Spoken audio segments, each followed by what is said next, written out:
The first thing I noticed was that the roses were dying wrong.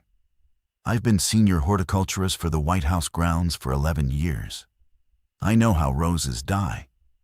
They brown from the edges, curl inward, drop petals in predictable sequences governed by moisture, temperature, and light. But the Mr. Lincolns along the south fence were blackening from the stem outward, as if something beneath the soil was poisoning them from the roots up.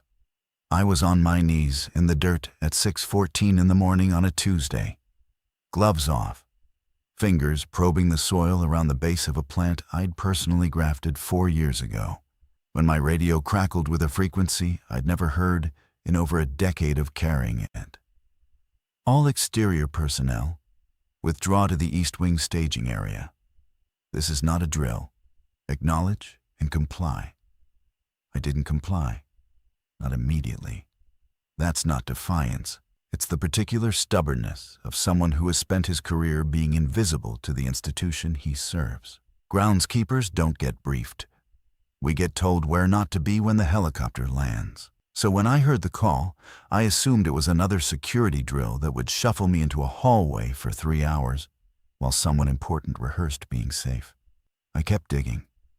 If you want to hear what was really happening inside the White House that morning, subscribe now. And tell me in the comments where you're listening from tonight. That's when Marcus jogged across the south lawn toward me. Marcus Elliott, Park Service Liaison, the man who served as my bureaucratic translator to the uniformed world. He was 46, meticulous, and I had never seen him run. Dale, get up. The Lincolns are dying from the root system. I think there's a subsurface contamination. Maybe a ruptured irrigation line, leaching chlorine, or... Dale. He grabbed my arm. His hand was shaking. There are people eating each other in Georgetown. I looked at him. Marcus was not a man who spoke carelessly. He once spent 40 minutes explaining why a purchase order for mulch needed a specific line item code. This was not someone who used the phrase, eating each other, unless it was precisely what he meant. Since last night, apparently. Secret Service locked the perimeter 20 minutes ago. POTUS isn't here. He's at Camp David. But the campus is going to full lockdown, and everyone who doesn't have a reason to be inside a building has about 10 minutes before they're physically removed. I stood up, knees cracking, soil falling from my fingers. From where we stood, I could see the south fence. Beyond it, the ellipse was empty, which was wrong for a Tuesday morning. No joggers, no tourists with cameras. The streets I could glimpse were moving strangely, not with traffic, but with the scattered, directionless motion of people who don't know which way to go. Where do we report? East Wing basement. Facility staff are being consolidated. I started walking, then stopped. My tools are in the greenhouse. Leave them. My records are in the greenhouse. 11 years of cultivation logs, soil composition data, grafting records. Dale, people are dying. I left the tools. I left the records. We crossed the lawn together at a pace that wasn't quite running, but wasn't walking either. That particular gait of men who are too old to sprint and too frightened to stroll. As we rounded the East Wing colonnade, I saw 2 Marine sentries at the door, and behind them, a cluster of about 15 people I recognized. Kitchen staff, maintenance electricians, the head of housekeeping, 2 junior staffers who looked like they'd slept in their suits. Everyone had the same expression, not panic, bewilderment. The particular confusion of people who exist inside the most protected building in the country, discovering that the protection has just been activated against something none of them were prepared to imagine. Inside, they put us in a basement conference room with a television. The television showed us what Georgetown looked like, then what DuPont Circle looked like. Then the feed cut to a helicopter shot over the National Mall. And I saw a crowd that wasn't a crowd. It was a herd, moving south along the reflecting pool with a coordination that had nothing to do with human intention. Marcus sat beside me and said nothing.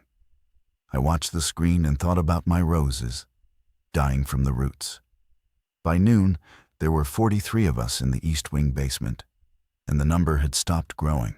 The Secret Service had sealed every gate, And anyone who hadn't reached a building by 9 o'clock was simply outside now, which was a word that had already started to mean something different than it had at breakfast. The ranking authority in our section was a woman named Lieutenant Commander Anaya Reyes, Naval Aid Staff, who had been mid-shift in the communications office when the lockdown dropped.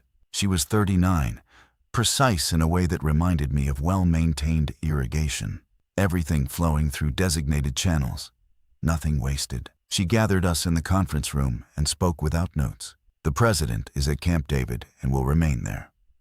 Vice President is at an undisclosed location. We are not the command structure. We are not the continuity apparatus. We are the people who were inside the fence when it closed. My job is to keep us organized until we receive further instructions or extraction. Your job is to not make that harder. A kitchen staffer named Wendell Hobbs raised his hand. Wendell was 58 and had fed 3 administrations. His hands, even now, were spotlessly clean. What exactly is happening out there, ma'am? The information we have is incomplete, Reyes said. There is a rapidly spreading pathological event affecting the D.C. metropolitan area. Affected individuals display extreme aggression and apparent insensitivity to pain. Transmission appears to require direct fluid contact. Military and law enforcement response is active, but... She paused, and in that pause, I heard more than in everything she'd said. Currently insufficient to establish containment. Wendell nodded, as if she'd told him the dinner service would be delayed. The television in the corner was still on, but muted. Someone had turned the volume off when the footage started showing things that were worse with sound.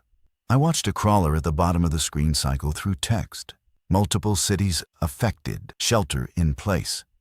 Avoid all contact with symptomatic individuals. The word symptomatic was doing a lot of heavy lifting. The people on the screen didn't look symptomatic. They looked like the word person had been emptied out and refilled with something that used the same body differently. Reyes divided us into functional groups. Kitchen staff would manage food inventory and rationing.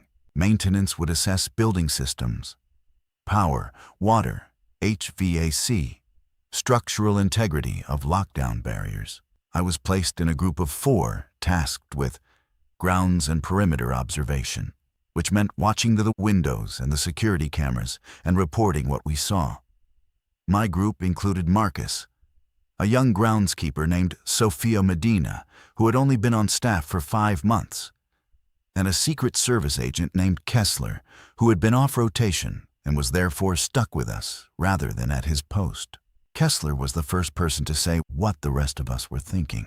He pulled me aside near the stairwell that afternoon and spoke quietly. The food in this wing will last 43 people about 6 days if we ration hard. Water's fine as long as the city main holds. But the real question is the fence. The fence is 8 feet of reinforced steel with anti-climb features, I said. I'd worked alongside it for over a decade. The fence is designed to stop a person who knows they can die, Kessler said. What I'm seeing on those cameras is not that. He showed me his phone. He'd been screenshotting the security feeds. The south fence perimeter showed a growing accumulation of figures pressing against the bars. Not climbing, not testing, just pressing. The mindless hydraulic pressure of bodies that didn't know they were supposed to stop. In one image, I could see the fence post nearest my rose garden bowing inward by what I estimated was 3 inches. How long? I asked. Depends on how many. If it stays like this, weeks. If the numbers triple, he looked at me. This ground better than anyone. Is there anywhere deeper? I thought about it. Then I thought about the roses, dying from the roots, and the soil that had felt wrong under my fingers that morning. I said, maybe there is. I need to explain something about the White House grounds that most people don't understand. The public sees 18 acres of manicured lawn, iconic trees, and the building itself. What they don't see is that this landscape has been continuously modified for over 200 years by people whose priorities ranged from agriculture to aesthetics to national security, and not all of them talk to each other. Beneath the surface is a palimpsest, layers of buried infrastructure from different eras. Some documented, some half-documented, some completely forgotten. I knew about the documented layers because my job required it. I couldn't plant a tree without checking for buried cables, abandoned utility runs, Cold War-era communication conduits, and the remnants of at least 3 previous drainage systems. Over 11 years, my spade had hit things that weren't on any blueprint I'd been given. A bricked-over tunnel segment near the West Wing that predated the 1942 renovations, a concrete chamber the size of a closet near the tennis court that contained nothing but a rusted ventilation fan and a telephone jack. Fragments of a world that had been built, used, and then paved over without anyone updating the map. But what had been bothering me about the roses was specific. The Mr. Lincolns were planted in a bed along the south fence that I'd personally prepared 8 years ago. I had amended that soil to a depth of 24 inches. I knew its composition the way a chef knows his pantry. And when I dug into it that morning, the soil temperature was wrong. It was warmer than it should have been by at least 6 degrees, and the warmth was radiating upward from below my amendment layer. From a depth I hadn't dug to and had no reason to. Heat rising from underground meant something was down there, generating it. In November, with the ground cooling toward winter dormancy, a subsurface heat source was anomalous, and the pattern of root death, blackening from below, was consistent with a chemical or thermal alteration of the substrate that my plant's roots had reached, but my shovel hadn't. I told Marcus first. We were in the observation rotation, watching the south cameras from a second-floor office, and the figures at the fence had grown from dozens to what I estimated as 300, packed against the bars in a mass that undulated slightly, like kelp in a current. "There's something under the south lawn near the fence line," I said. "Something generating heat. I don't know what it is, but it's below the depth of any infrastructure on my survey maps." Marcus looked at me the way he always did when I presented a problem that existed outside his administrative framework, with the cautious interest of a man who suspects he's about to inherit someone else's paperwork. "How far down?" "At least 4 feet below grade, possibly much deeper." The thermal signature I was detecting through the soil was diffuse, which means the source is either large or very hot. "You think it's a utility failure? A steam line?" "There are no steam lines on the south lawn. The nearest runs under the west wing." Sophia Medina joined us. She was small, quiet, and had a background in landscape architecture that she'd leveraged into the White House position the way talented young people leverage anything, by being overqualified and underpriced. She'd overheard enough to understand. "I saw something in the archives when I was doing the historical planting research," she said. "There's a set of drawings from 1951 that show a proposed underground structure on the south lawn. It's stamped, not executed, but the drawing set is incomplete. The last 3 sheets are missing." "Missing how?" "Removed. The binding shows they were cut out. Everything else in that archive was intact." Marcus and I looked at each other. A proposed structure stamped as never built, with the plans partially destroyed, located precisely where I was detecting unexplained subsurface heat, 60 feet from a fence that was slowly bending inward under the weight of the dead. "We need to dig," I said. "You want to go outside," Marcus said. "Outside where?" He gestured at the camera feed. "I want to go outside," I confirmed. "And I need Kessler to come with me." Kessler said no. Then he looked at the fence camera again and said yes. The logic was simple and terrible. The fence was deforming. Reyes had confirmed that communication with external command was intermittent and degrading. The military was engaged across the entire metropolitan area, and extraction of non-essential personnel from even the White House campus was not prioritized when the principal wasn't present. We had food for 6 days. The fence might hold for 10, or it might hold for 2. Either way, our survival depended on having somewhere to go that wasn't this building, and the building's own basement levels were known, finite, and not designed for extended habitation by 43 people. What I was proposing was a reconnaissance of the South Lawn subsurface, If there was nothing there, we'd lost an hour. If there was something, a forgotten structure, a sealed space, anything with depth and enclosure, it could change our math entirely.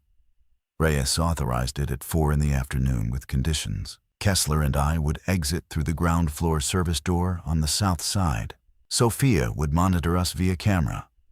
We would have 15 minutes. We would carry no firearms because Kessler's service weapon was the only one in our section, and Reyes refused to risk it being lost outside. We would carry shovels. The idea of walking onto the White House lawn carrying shovels while the dead pressed against the fence 60 yards away felt like something from a dream where the logic is consistent, but the situation is impossible. Kessler and I stood at the service door, and he looked at me. "You're sure about the location?" "I'm sure about where the roses were dying. That's the center of the thermal anomaly. And you think there's a structure. I think there's something. The heat, the missing plans, the soil composition. It adds up to something human-built." He opened the door. The air outside was different. Not in temperature or humidity, but in presence. The sound was wrong. The usual ambient wash of the city, traffic, aircraft, the distant hum of millions of people generating the white noise of civilization, was gone. In its place was a low, arrhythmic murmur from the fence line, like the sound of a river heard through a wall. It was the sound of hundreds of bodies shifting against metal, and it was continuous. We moved fast. The rose bed was 40 yards from the door, and I led us there on a line that kept us as far from the fence as the geometry allowed.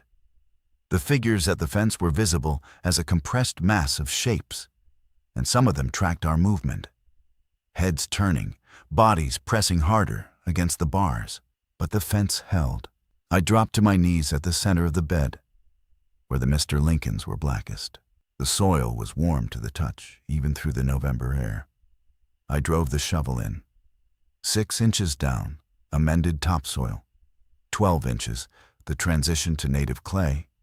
18 inches, compacted fill from when the bed was originally graded.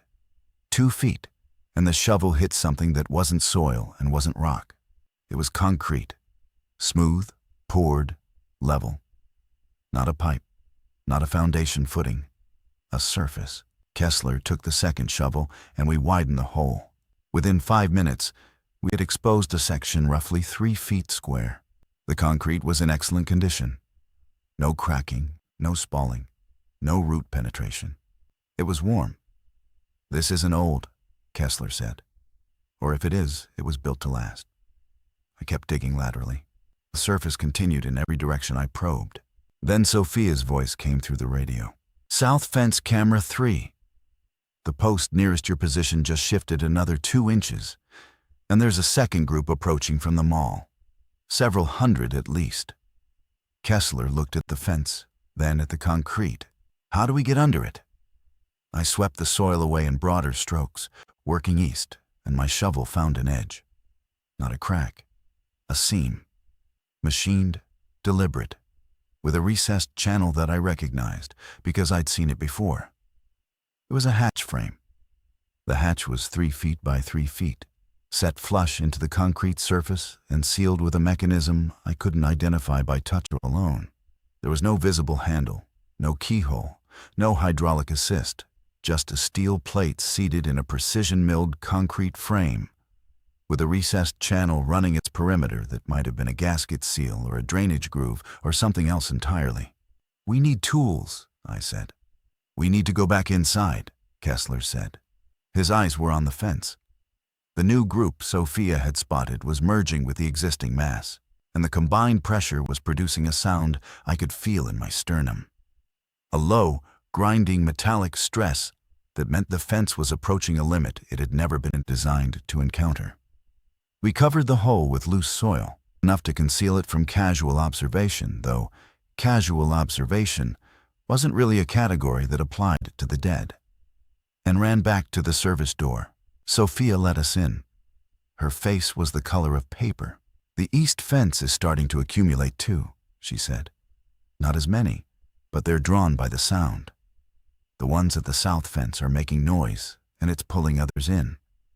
Back in the basement, I drew the hatch dimensions from memory while Kessler briefed Reyes. Her reaction was measured. She asked precise questions, requested my soil temperature readings, examined Sophia's archival evidence about the 1951 drawings, and then sat quietly for 30 seconds in a way that I understood was not hesitation, but computation. If this is a government structure, it may be on a classified infrastructure list that we don't have access to, she said, which means it was deliberately omitted from the survey maps given to ground staff, which means someone knew it was there and chose not to tell the people who work on top of it, I said. Which means it might have a purpose that we don't want to walk into, Kessler added. That was the real question. A sealed underground structure beneath the White House lawn that didn't appear on any current map and whose construction plans had been partially destroyed could be many things. An abandoned Cold War shelter, a communications hardpoint, a storage facility for materials that required thermal regulation, or something else, something that generated heat, something that someone had decided was better off forgotten. Wendell Hobbs, who had been listening from the doorway, entered the conversation with the pragmatism of a man who had spent decades feeding people inside a building he'd never been allowed to fully understand. Does it matter what it was built for? If it's underground and it's sealed, it's better than this room when that fence comes down. Reyes looked at him. It might be contaminated. It might be flooded. It might be full of something we can't breathe. This room is going to be full of something we can't survive, Wendell said, sooner rather than later. The silence after that remark was the kind that reorganizes a group's priorities without anyone calling a vote. Reyes turned to me. Can you open it? I don't know. The seal mechanism isn't anything I've encountered in 11 years of working around subsurface infrastructure here. It's machined to a tolerance that suggests it was meant to be opened, but not by accident, and not without the right interface. I might be able to help, said a voice from the back of the room. A man I'd registered only as one of the junior staffers stepped forward. His name was Dennis Okoro, and he was, as it turned out, not a staffer. He was a structural systems analyst on temporary detail from the General Services Administration, sent to assess the HVAC modernization into the East Wing. He had been in the mechanical room when the lockdown hit. I've reviewed Class 5 federal hardened structures for 8 years, Dennis said. If this is what I think it is, the seal is magnetic. The channel you described is an induction rail. It requires a specific electromagnetic key sequence to disengage. Do you have one? Reyes asked. Dennis reached into his jacket and produced a GSA identification badge attached to a lanyard. No, he said, but I know how to build one. Dennis worked through the night. What he needed was relatively simple in concept. A device that could generate a precise electromagnetic pulse pattern in the induction rail's frequency, and enormously difficult in execution with the materials available in an office building, even one as well-equipped as the East Wing. He gutted 2 uninterruptible power supplies from the server closet. He unwound copper wire from a motor in the ventilation system. He borrowed a signal generator from the communications equipment that Reyes authorized him to disassemble. Sophia assisted him, and I learned that her landscape architecture background included a minor in electrical engineering, which she described with the embarrassed shrug of someone who collected skills without knowing which ones would matter. While they worked, I kept watch. The observation rotation was now continuous.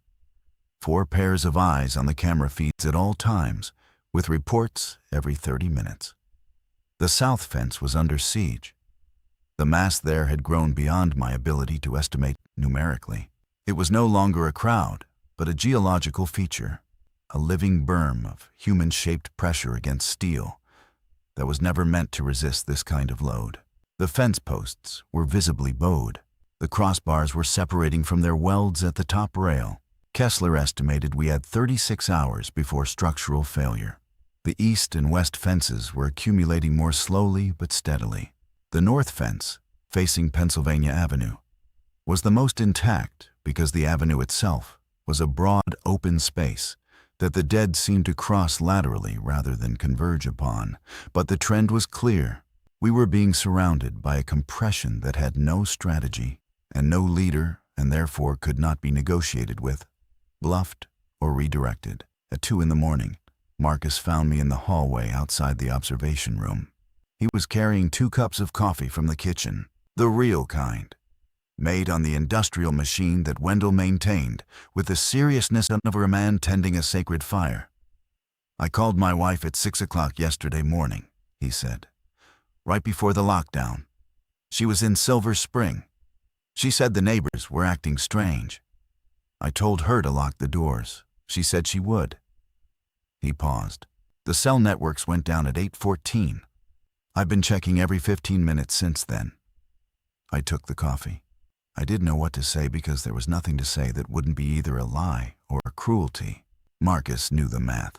Silver Spring was inside the affected zone. Acting strange was the earliest symptom description of something that progressed to something else. And locked doors only mattered if the thing on the other side respected doors. "My ex-wife is in Oregon," I said. "My daughter's in college in Colorado. I don't know if this is everywhere or just here." "It's not just here." Before the feeds cut out, there were reports from Philadelphia, Atlanta, and Chicago. We drank our coffee in a corridor of a building that was the symbolic center of a country that might, at that moment, be ceasing to function as a country. The coffee was excellent. Wendell had made it strong. At 4:17 in the morning, Dennis called us into the mechanical room. On the workbench was an object that looked like a cattle prod mated with a transistor radio, a copper-wound coil attached to a battery pack with a hand-soldered control board the size of a playing card. "This will generate a sequential electromagnetic pulse across 12 frequencies," Dennis said. "If the induction rail is standard Class 5 federal specification, and the channel dimensions Dale described are consistent with that, then one of these frequencies should disengage the magnetic lock." "Should," Reyes repeated. "Should. This is the best I can do with what we have." Reyes looked around the room. 43 people were now awake and present because no one had slept. The television was off. The cameras showed what the cameras showed. "We go at first light," she said. "Larger team this time. Dale, Kessler, Dennis, Sophia, and 4 from maintenance for digging. We clear the hatch. We try the device. If it doesn't work, we come back, and we start planning for when the fence comes down." No one mentioned what that plan would look like. There wasn't one. First light was gray and wet.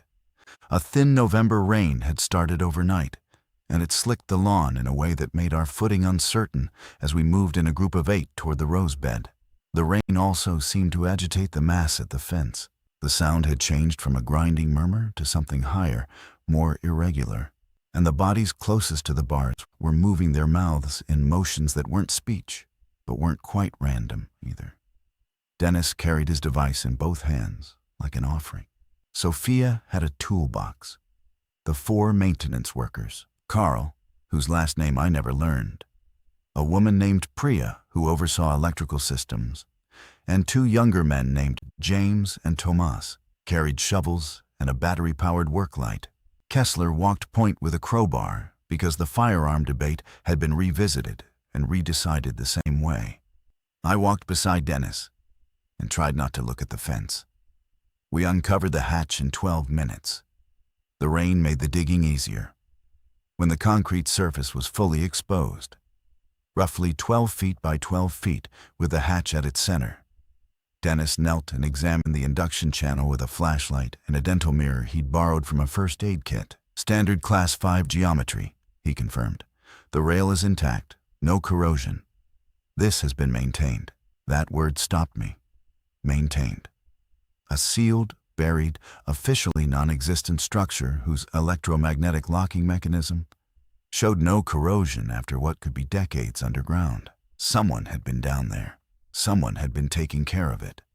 And that someone was not me, not Marcus, not anyone on the ground staff who I'd worked with for 11 years. Dennis positioned the coil assembly over the channel and powered it on. A low hum felt more than heard. He cycled through frequencies using a dial he'd fabricated from a potentiometer. Frequency 1, nothing. 2, nothing. 3 through 7, nothing. The rain intensified. Sophia held an umbrella over the device to keep water off the exposed circuitry. At the fence, the pressure sound changed pitch again, and I heard what might have been raisa and metal tearing. A single sharp note that cut through the rain noise and then stopped. Faster, Kessler said. Frequency 8, 9, nothing. Frequency 10, and something shifted. Not in the hatch, but in the channel. A vibration that traveled the perimeter of the seal like a pulse through a vein. Dennis held the frequency. The vibration intensified. Then there was a sound from beneath the concrete. A mechanical sound. Gears or pistons muffled by 3 inches of engineered material. And the hatch moved. It didn't swing open. It slid laterally, recessing into the concrete frame with a precision that spoke of hydraulic engineering so clean it could operate after decades of disuse, or after decades of maintenance. Beneath it was darkness, and from the darkness came air. The air was warm. Not hot, not stale, not chemically wrong. Warm the way a living building is warm. Circulated, filtered, conditioned. It smelled faintly of ozone and concrete, and something I couldn't name but that reminded me of hospitals. Dennis shone his flashlight down. A steel ladder descended vertically into a shaft lined with poured concrete. The shaft was approximately 5 feet in diameter, and the ladder dropped beyond the reach of the light. "How deep?" Sophia whispered. I picked up a small clod of soil and dropped it into the shaft. I counted. 1 second, 2 seconds, 3 seconds. Then a faint sound of impact. "Roughly 45 feet, I said, "give or take." Behind us, at the fence, the tearing sound came again, longer this time. Kessler turned to look and said one word. "Breach." I saw it. A section of the south fence, 30 yards from our position, had separated at a weld joint. The gap was perhaps 10 inches wide. Not enough for a body. Not yet. But the bodies behind it didn't know that, and they were pressing with the patient, inexhaustible force of water behind a cracking dam. "Down," Reyes said through the radio. "Everyone down. Now." Kessler went first. Not because he was the bravest, but because he was the one with the crowbar and the training that said you don't send civilians into an unknown space. He descended the ladder with the flashlight clenched in his teeth and the crowbar hooked through his belt, and his boots rang on each rung with a sound that echoed upward like a countdown in reverse. 30 seconds. A minute. His light became a small star at the bottom of the shaft. "It's a room." His voice echoed up, distorted by the cylindrical acoustics. "Large, clean. There's power. Standby lights just came on when I stepped off the ladder. It's been waiting for someone." That phrase chilled me more than the rain. A room 45 feet underground, sealed for decades, with power systems that activated upon entry. Not abandoned. Dormant. Dennis went next, then Sophia. I sent the maintenance team down in pairs, standing at the top of the shaft with the rain hitting my back and the sound of the fence breach growing like a wound, opening slowly. When the last of the 8 was underground, I radioed Reyes. "The space is viable. Power is active. It appears structurally sound. You need to get everyone out here now." The pause before her response was longer than I wanted. "Copy. Organizing for movement. South fence status." I looked. The gap in the fence was wider now, perhaps 18 inches, and the first arm was through. A bare, gray-skinned arm, extending through the gap with the fingers splayed and grasping at nothing, followed by a shoulder pressing against the steel on either side. The body behind the arm was compressing itself through a space it shouldn't have been able to fit through, and behind it was another. And behind that was a pressure that would widen the gap, whether the steel agreed or not. "You have minutes," I said. Not many. They came running. 43 minus 8 is 35. And 35 people crossing the White House south lawn in the rain, while the dead pushed through a broken fence, was a sight I will carry in my memory, for however long I have memory. Reyes led them. Wendell was near the back, carrying a bag I later learned contained every portable food item he could fit. Canned goods, sealed packages, coffee. Because Wendell understood that surviving underground without adequate provisions was just a slower form of the same death. I stood at the hatch and directed people down the ladder. Some climbed with confidence. Others froze at the edge and needed to be spoken to firmly, specifically, using their names, which I knew because I'd spent 11 years working near them and learning who they were, even if they'd never learned who I was. Priya, 3 rungs down. Don't look, just move. Tomas, you're strong enough. Go. A woman from the housekeeping staff, whose name was Eleanor, sat down at the edge and began to cry. And I knelt beside her and said, Eleanor, your daughter is at school in Baltimore, and you need to be alive when this is over. And she went down. The first body came through the fence breach when I was helping the 31st person onto the ladder. I heard it before I saw it. The fence gap had widened to nearly 3 feet, and a figure tumbled through onto the grass and immediately began moving toward us, not running, lurching forward with a momentum that had nothing to do with intent and everything to do with the pressure behind it, pushing it forward like a projectile from a barrel. Dale, get down the hole, Reyes said from the ladder. She was descending with controlled speed, her hands sure on the rungs. I counted. 4 more people above ground. I grabbed the nearest, James, and pushed him toward the ladder. The figure from the fence was 40 yards away, then 30. Behind it, others were emerging through the gap in a stream that wouldn't stop because there was nothing behind them capable of the concept of stopping. The last person went down. I swung onto the ladder. I reached up and found the manual override Dennis had identified on the hatch's interior mechanism. I pulled it, and the hatch slid closed above me like a stone sealing a tomb. The sound of the hatch closing was the most final thing I have ever heard. A hydraulic whisper, then a magnetic engagement, then silence so complete that my ears rang with the memory of rain and wind and the sound of bodies against metal. 45 feet of earth and concrete now separated us from the surface. And for a moment, perhaps 10 seconds, nobody spoke. We stood in the space at the bottom of the shaft, and we breathed the warm, filtered air. And we listened to the absence of everything that had been trying to kill us. Then the lights came on fully. Not the standby lights that had greeted Kessler, the full lighting system. Recessed fixtures in the ceiling that illuminated the space with a clean, even luminance that cast no shadows. And the space they revealed was not what any of us had expected. We were standing in a corridor. Not a room, not a bunker, not a shelter. A corridor approximately 10 feet wide and 8 feet tall, lined with the same poured concrete as the shaft, with a polished floor that had recently been cleaned. The corridor extended in both directions beyond the range of sight, curving gently, and at intervals along its walls were sealed doors with electronic access panels beside them. "This is not a Cold War shelter," Dennis said. His voice was small. "No," Reyes agreed. "It isn't. We explored in groups." Reyes maintained discipline. No one moved alone. No one opened a door without clearance. Every finding was reported to the group. Over the next 3 hours, we mapped what we came to understand was a facility. The corridor was circular, forming a ring approximately 200 yards in diameter at a depth of 45 feet below the south lawn. Off the ring, accessed through the sealed doors, were chambers of various sizes and functions. A medical bay with equipment still in manufacturer's packaging. A communications center with hardware I didn't recognize, but that Dennis identified, with visible unease, as a system architecture at least a generation beyond anything he'd encountered in his GSA work. A water treatment module connected to a deep well that tapped an aquifer entirely independent of the DC municipal supply.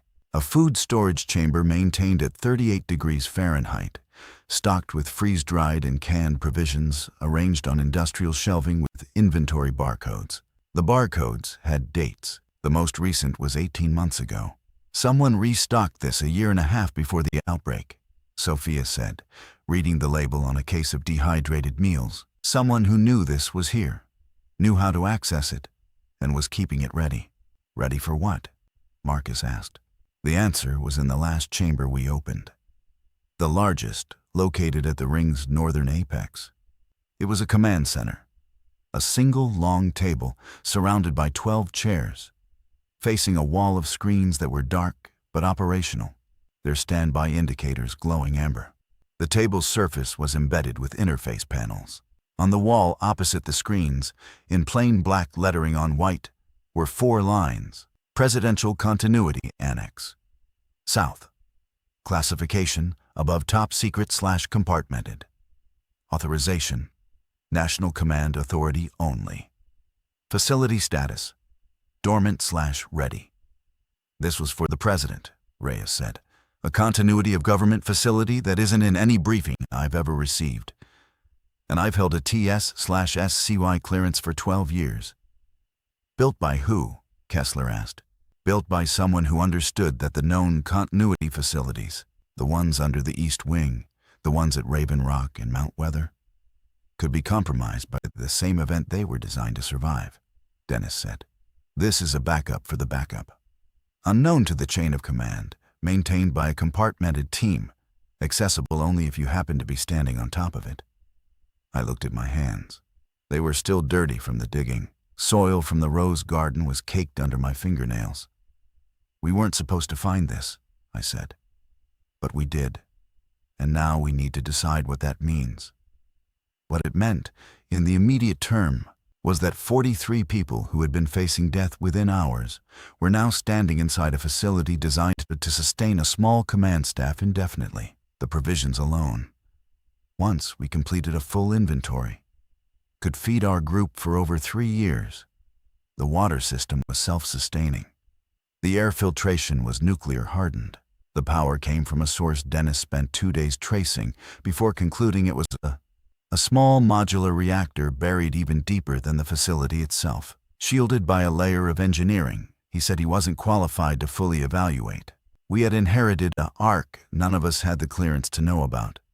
And the first conflict was not about survival, but about authority. Reyes established governance on the second day. She was the ranking military officer. She had leadership training and crisis management experience. But Dennis challenged her on the grounds that the facility was a civilian-authorized infrastructure under GSA purview, making him the relevant technical authority.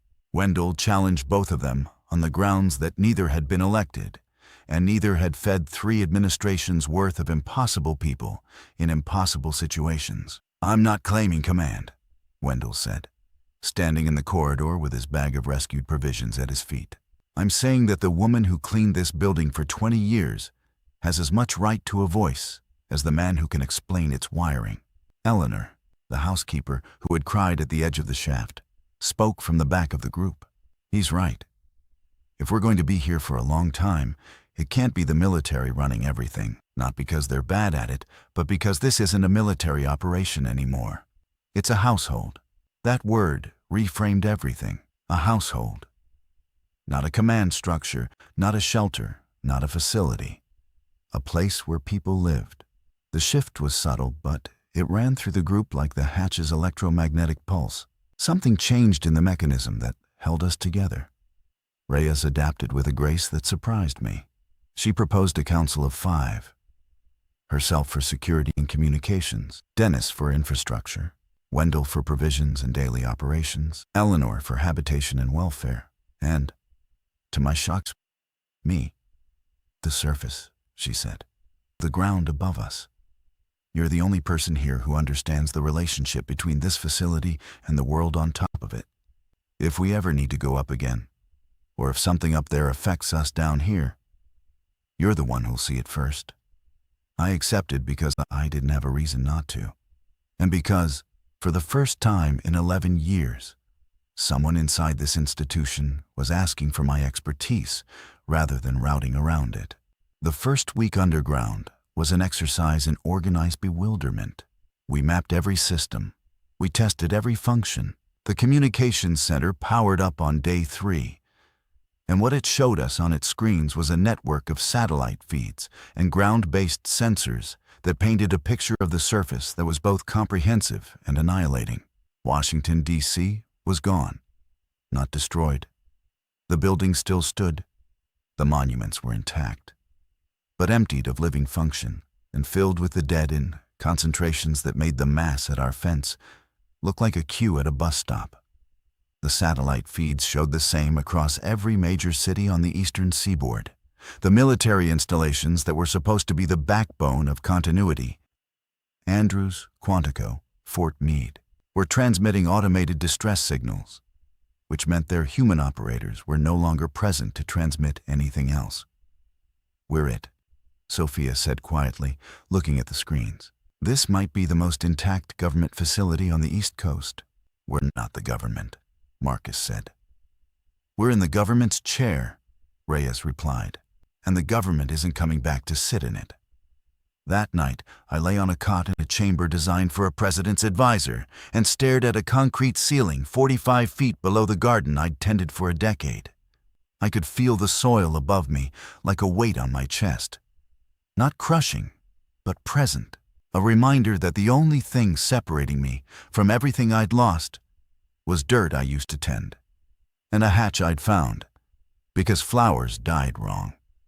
3 weeks in, the communication system received a signal. It wasn't a broadcast. It was a narrow-band encrypted ping on a frequency that Dennis said was reserved for presidential continuity networks. A frequency that should have been silent because the facilities it connected were either empty or compromised. But the ping was active, repeating at 12-second intervals, and its origin, when Dennis triangulated it, was Mount Weather in Virginia, 48 miles away. "Someone's alive in the FEMA facility," Dennis said, "or at least someone has activated its beacon." The council convened. The question was straightforward. Do we respond? And beneath the straightforward question was a crevasse of implications. If we responded, we revealed our existence. This facility had survived because no one knew it was here. Broadcasting on the continuity network would place it on a map. Not the kind drawn on paper, but the kind that exists in the knowledge of whoever was listening. And we didn't know who was listening. If it's FEMA personnel or military continuity staff, they could have resources we need, Reyes said. Medical expertise, military intelligence, an evacuation pathway. If it's someone who found the facility the way we found this one, accidentally, then they're just more mouths with access to a radio, Kessler said. If it's someone who's been systematically activating continuity beacons to locate hidden facilities, then responding tells them exactly where we are and what we have, Dennis added. I listened to the arguments. They were all valid, and they were all missing something. "We're 43 people underground," I said. "We have food, water, power, and air. We can survive here for years. But surviving isn't the same thing as living. And living isn't the same thing as being useful. If there are other survivors in an organized facility 48 miles from here, and we have the communications capability to reach them, then staying silent isn't caution. It's cowardice wearing caution's uniform." The room went quiet. Eleanor looked at me with something I hadn't seen directed at me before. Not gratitude, not agreement, but recognition. The recognition of one invisible person seeing another invisible person say something that the visible people in the room needed to hear. "Dale's right," she said, "but we do it carefully." The compromise was Reyes's design. We would respond to the ping with a minimal acknowledgement. No location data, no facility details, just a confirmation of receipt and a request for identification. We would use the facility's communication encryption, which Dennis assured us was generations ahead of standard military crypto, and we would set a protocol. Any further contact would require council approval. Dennis sent the response at midnight. The reply came in 90 seconds. "Annex South. This is Raven Rock Alternate. We have 17 personnel, mixed military and civilian. Our facility is intact, but our surface access is permanently compromised. We have been listening on this network for 19 days. You are the first response. Please confirm your population and status. 17 people in a mountain bunker in Pennsylvania, sealed in, listening for 19 days to silence. Until us. Reyes drafted the reply herself. 43 personnel, civilian majority. Facility intact. Surface access sealed but structurally sound. Status, sustainable. The exchanges continued through the night. What emerged was a picture of a scattered network. Not of facilities, but of accidents. Raven Rock alternate, like us, had been found by people who weren't supposed to be there. Their group included a maintenance contractor, 2 FEMA analysts who'd been on site for an audit, and 14 civilians from the surrounding area who'd found the secondary entrance while fleeing through the mountains. They had supplies for 18 months. They had no communications beyond the continuity network. They had been alone in the dark for nearly 3 weeks. There might be others, Sophia said, studying the network architecture on the communications console. This system is designed to link 12 facilities. We found 2. If the others are intact, and if anyone stumbled into them, then we're not just survivors, Reyes said. We're nodes. The word settled into the room like a seed into prepared soil. Nodes. Points in a network that doesn't know it exists yet. Over the next 6 weeks, we found 4 more. The 3rd node was in central Pennsylvania, a facility beneath a decommissioned army depot occupied by 8 survivors who had entered through a drainage culvert that connected to the facility's water management system. The 4th was under a federal courthouse in Richmond, Virginia, found by a night shift janitor who had noticed a wall that resonated differently when she knocked on it. She had 22 people with her, including 3 children. The 5th was a communications relay station buried in the Shenandoah Valley, uninhabited but fully operational. Its automated systems still cycling them through their designed functions without a single human being to serve. The 6th was in northern Maryland, and its story was the one that changed everything. The Maryland facility was occupied by 11 people who identified themselves as a Lighthouse Continuity Maintenance Team, the people who had built, stocked, and serviced the network we were now activating. They had been rotating through the facilities on a quarterly maintenance schedule for over a decade, operating under a classification so compartmented that they reported to no named agency. When the outbreak began, they had sealed themselves into the Maryland node and waited for the activation signal that was supposed to come from the National Command Authority. The signal never came. We came instead. Their leader, she used only the name Chambers, spoke to Reyes on a channel that Dennis configured for real-time voice. "You should not have been able to open that hatch," Chambers said. Her voice was flat and precise. The induction lock was designed to resist improvised electromagnetic intrusion. Your design underestimated the resourcefulness of a GSA structural analyst with access to a UPS and a soldering iron, Reyes said. Noted. A pause. Your facility is equipped with resources intended for a presidential transition of authority during a civilizational disruption event. Those resources include classified materials, communications capabilities, and strategic infrastructure data that were never intended for civilian access. We understand that. Do you understand the implication? You are sitting in a chair designed for the President of the United States, and the President of the United States is not available to sit in it. The constitutional question of who has authority over that facility is not academic. It determines who controls a significant portion of the surviving federal communications infrastructure. Reyes didn't hesitate. The constitutional question is exactly academic, because the Constitution presumes a functioning government. What we have is 43 people who found a hole in the ground. We're not claiming authority. We're claiming survival. If your team wants to take operational control of this facility, you're welcome to walk here from Maryland. Until then, we'll keep the lights on. I was standing behind Reyes during this exchange, and I watched Chambers silence the way I watch soil after planting, waiting to see if the seed takes or rots. "We'll work together," Chambers said finally. "For now." The "for now" was a boundary marker, and everyone in both facilities understood it.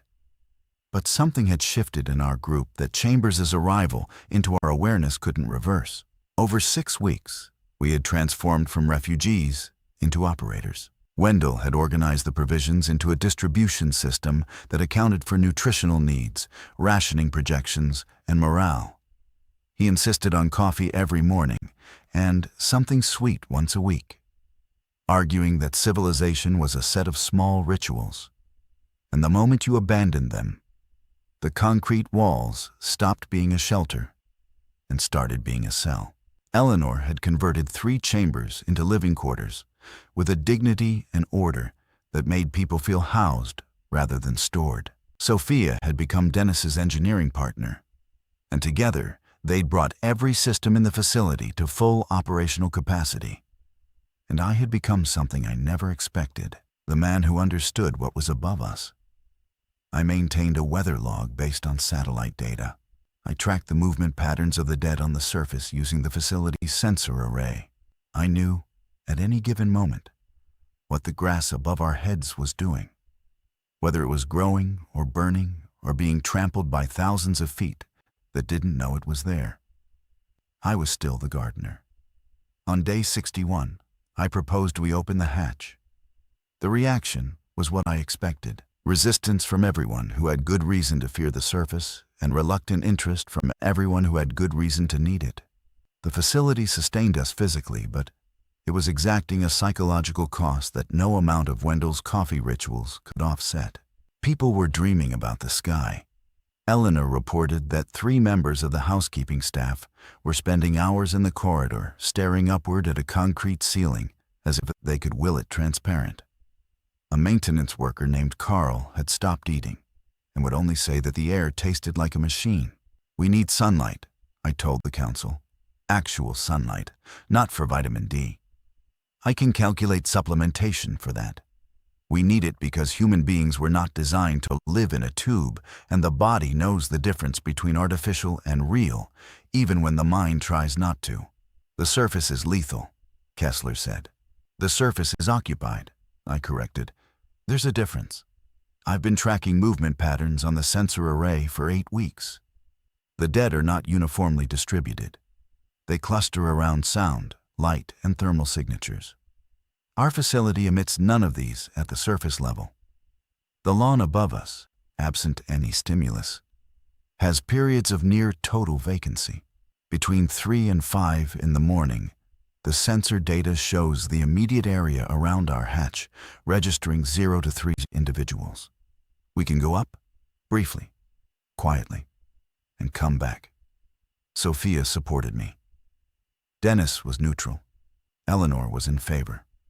Wendell abstained. Reyes was the deciding voice. And she studied the sensor data I presented for a long time before speaking. Controlled excursions. 2 people maximum. 30-minute limit. Armed with bladed weapons only. No sound signatures. Dale leads because he knows the ground. Kessler accompanies. First excursion is reconnaissance only. We opened the hatch at 3:12 in the morning on a clear December night. The air that fell into the shaft was cold, sharp, and real in a way that made me understand what Carl had been trying to say about the machine taste. This was air that had weather in it. Air that had been across the ocean and over mountains and through the branches of trees that were still, despite everything, photosynthesizing and transpiring, and doing the work that living things do, whether or not anyone is there to appreciate it. I climbed the ladder. My head emerged into the night. The lawn was silver with frost. The south lawn of the White House stretched before me in moonlight, and for a moment it looked exactly as it always had. Immaculate, serene, maintained, until I noticed that the grass was longer than I'd ever allowed it to grow. And the rose garden was a tangle of dead canes and wild growth, and the fence along the south perimeter was breached in 4 places, the steel twisted open like wounds that had healed wrong. No movement visible. The sensor data held. Kessler came up behind me, and we stood on the lawn in silence. The city beyond the fence was dark. No street lights, no building lights, no glow on the clouds from a million windows. Washington, D.C. was a shadow of itself. the negative image of a city where everything that had produced light had stopped. But the stars were visible. For the first time in the history of this lawn, you could see the full night sky from the White House grounds because there was no light pollution left to compete with it. The Milky Way arced overhead, and I stood in the ruins of my garden beneath a sky that the city had hidden for centuries, and I breathed air that tasted like December, and I understood something that I couldn't have understood from below. The world was not over. The world we had built on top of it was over. The actual world, soil, sky, frost, starlight, was exactly where it had always been, patient and indifferent and ongoing. I knelt and touched the soil. It was cold. The roses were dead, and beneath my knees, 45 feet down, 43 people were waiting to hear what I'd found. "It's still here," I said into the radio. "All of it? It's still here." The excursions became regular. Twice a week, pre-dawn, 2 people, 30 minutes. I led everyone for the first month because I was the one who could read the ground, who could tell from footprints in the frost how recently the dead had passed, who could identify safe corridors by the undisturbed state of the grass, who could navigate the 18 acres in darkness by memory, because I had walked them 10,000 times in daylight. What we gained was more than sunlight. We gained intelligence. On the 4th excursion, I brought Sophia, and she collected soil samples that confirmed the aquifer feeding our deep well was uncontaminated. On the 6th, Kessler and I reached the greenhouse. My greenhouse, its glass walls intact, its interior a jungle of overgrown ornamentals that had survived on ambient light and the building's residual heat. Seeds were still viable in the storage cabinet. On the 8th excursion, we recovered tools. And on the 10th excursion, I found a woman hiding in the greenhouse, and the entire architecture of our existence shifted again. Her name was Grace Nakamura. She was 51, a civil engineer from Arlington, and she had survived on the surface for 67 days by moving at night and hiding in structures during the day. She was emaciated, dehydrated, and she was not alone. She was part of a network of 11 surface survivors who communicated through written messages left at predetermined drops, moving through the city like a circulatory system through a body that had otherwise died. "There are more of us than you think," she said, sitting in the greenhouse with a bottle of water I'd brought from below. "Not many, but not none. The dead don't search buildings systematically. They respond to stimuli. If you're quiet and you move at the right times, you can survive. Not well, not forever. But you can." I brought Grace underground. The council debated for 4 hours, not about admitting her. That was immediate and unanimous. But about what her existence meant. If there were surface survivors, our facility wasn't just a shelter. It was a potential hub for recovery. And if Chambers and the maintenance team learned we were making contact with surface populations, the 4 now, in her cooperation, might expire rapidly. Because every person we admitted was a person who might compromise the network's secrecy. "We can't keep this quiet," I said. And we shouldn't. This facility was built to preserve continuity of government. The government is gone. What's left is people. If we use this place to preserve people instead of authority, we're not betraying its purpose. We're fulfilling the only version of it that still makes sense. Chambers disagreed. The argument, conducted over encrypted voice, lasted 2 days. She insisted that the network's value was its invisibility. I insisted that invisibility without purpose was just a more comfortable grave. Reyes broke the deadlock by acting. She authorized me to make contact with Grace's surface network and offer them access to the facility for medical treatment, resupply, and shelter rotation, not permanent residence. Our capacity had limits. But a port, an underground port where surface survivors could come in, rest, heal, resupply, and go back out carrying knowledge of where the facility was and what it offered. Chambers called this reckless. I called it gardening. You don't grow anything by keeping the soil sealed. You grow things by opening it to what's above, to rain, to sun, to the organisms that break dead matter into nutrients. A closed system doesn't thrive. It depletes. It consumes itself with perfect efficiency and produces nothing. Within a month, Grace's network had brought in 31 additional surface survivors. Some stayed.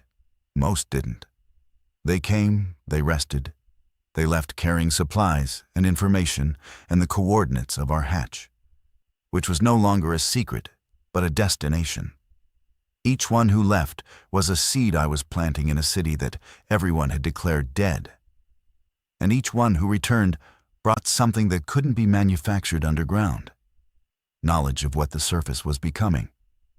Not all of it was darkness. Not all of it was dead. Some of it was trying to grow back. I still check the roses.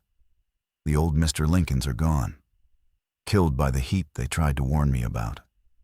The messengers who died delivering the message. But in the greenhouse, using seeds from the storage cabinet and soil amended with nutrients I synthesize from the facility's waste processing system, I've started new ones. They're small. They haven't bloomed yet.